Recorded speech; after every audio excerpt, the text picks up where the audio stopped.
కాకినాడ నగరంలో తాగునీటి సరఫరా, పారిశుద్ధ్యం, డ్రైనేజీ, వీధి దీపాలు, అక్రమ నిర్మాణాలు, అనధికార ఫ్లెక్సీలపై ప్రత్యేక దృష్టి సారించి ప్రజలకు ఎటువంటి ఇబ్బందులు కలగకుండా చర్యలు తీసుకుంటున్నామని నగరపాలక సంస్థ కమిషనర్ ఎన్వివి సత్యనారాయణ తెలిపారు. బుధవారం ఉదయం ఇంద్రపాలెం నుంచి ప్రతాప్ నగర్ బ్రిడ్జ్ వరకు పర్యటించిన కమిషనర్ నగరంలో జరుగుతున్న వివిధ అభివృద్ధి పారిశుద్ధ్య కార్యక్రమాలను పరిశీలించారు. ఇంద్రపాలెం దాటిన తర్వాత ప్రతాప్ నగర్ బ్రిడ్జ్ మధ్యలో అనధికారికంగా జరుగుతున్న నిర్మాణాన్ని గుర్తించి వెంటనే నిలిపివేయించారు.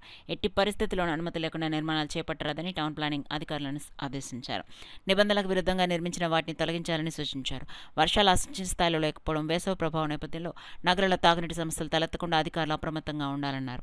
వాటర్ ట్యాంకులో, నీటి సరఫరా ప్రాంతాల్లో నీటి నమూనాలు సేకరించి పరీక్షలు నిర్వహించాలన్నారు. ఇతర ప్రాంతాల్లో జాండీస్ కేసులు నమోదవుతున్న నేపథ్యంలో ప్రజలు ముందు జాగ్రత్తగా తాగునీటిని తప్పనిసరిగా కాచి తాగాలని కమిషనర్ విజ్ఞప్తి చేశారు. నీటిని కాచి తాగడం ద్వారా నీటి ద్వారా వ్యాపించే వ్యాధుల నుంచి రక్షణ పొందొచ్చన్నారు. నగరంలో డోర్ టు డోర్ చెత్త సేకరణ, వీధుల పరిశుభ్రత ప్రతిరోజు ఉదయం 6 గంటల నుంచి 9 గంటల 30 నిమిషాల వరకు సిబ్బంది పరిశీలించాలని ఆదేశించారు. చెత్త సేకరణ సక్రమంగా జరుగుతోందా, వీధుల్లో పారిశుద్ధ్యం ఎలా ఉంది అనే అంశాలను నిరంతరం పర్యవేక్షించాలని సూచించారు. ఈ కార్యక్రమంలో హెల్త్ ఆఫీసర్ డాక్టర్ పృథ్వీచరణ్, ఉద్యానవన శాఖ AD Srinivasarao, sanitation supervisor Rambabu, sanitation inspector Satyababu, సచివాలయ సిబ్బంది పాల్గొన్నారు. వాటర్ ఎలాగొస్తుందో చూసి అది క్లోరినేషన్ ఏ విధంగా ఉంది అనే విధంగా మనం కూడా టెస్ట్ చేయడం జరుగుతుంది. అట్లనే మన కొన్ని చోట్ల టై అండ్ ప్రాంతంలో ఎక్కడైతే ఉన్నాయో అక్కడ కూడా కొంత వాటర్ ఏ విధమైన క్వాలిటీకి తక్కువ రాకుండా ఉండే విధంగా మనం చేస్తున్నాం.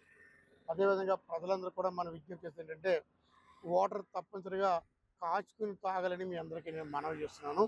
ఎందుకంటే మనకి ఇతర ప్రాంతాల్లో కొంచెం జాండీస్ ప్రాబ్లం ఉన్నాయి కాబట్టి మళ్ళీ వాటర్ వల్లది వచ్చే అవకాశం ఉంది కాబట్టి దయించి అందరూ కూడా కొంచెం గమనించి వేరే విధంగా భావించుకుండగా వాటర్ని మ్యాక్సిమం వేడి నీళ్ళు చేసుకుని తాగినట్టయితే మనకి వాటర్ ద్వారాగా వచ్చే కల్మషాన్ని కూడా పోతాయి.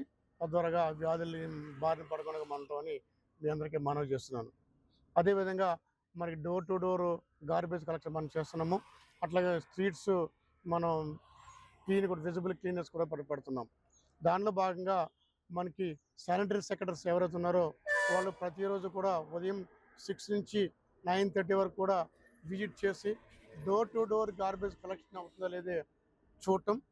రెండోది ఏంటంటే మనకి ఆ వీధులు క్లీన్నెస్ అవుతుందో లేదో చూడటం. మూడోది ఏంటంటే ఏదైతే క్లీన్నెస్గా వీధులు ఉన్నాయో కంపల్సరిగా ప్లాస్టిక్ పదార్థాలని డ్రైన్లో వేయకుండా చూసే విధంగా ప్రజల్ని ఎడ్యుకేట్ చేయమని అందరికీ కూడా మనం రిక్వెస్ట్ చేస్తున్నామండి.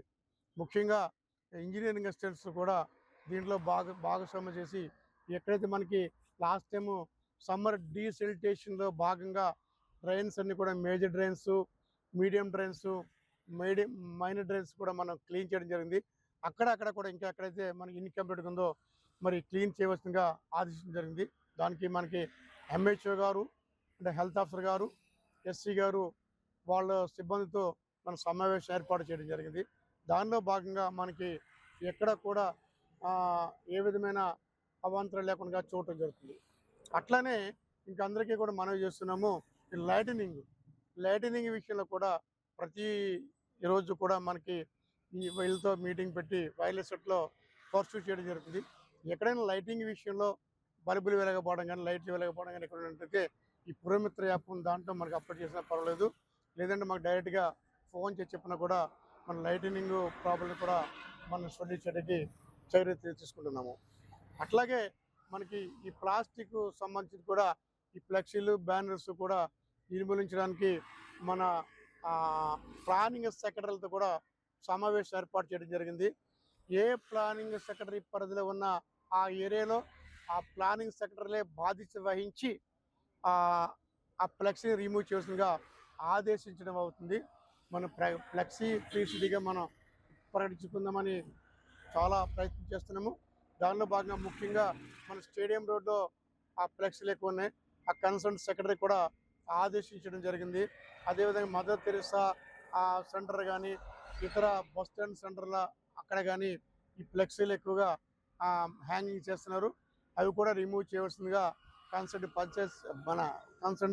సెక్రటరీస్ని మనం ఆదేశించడం జరిగింది.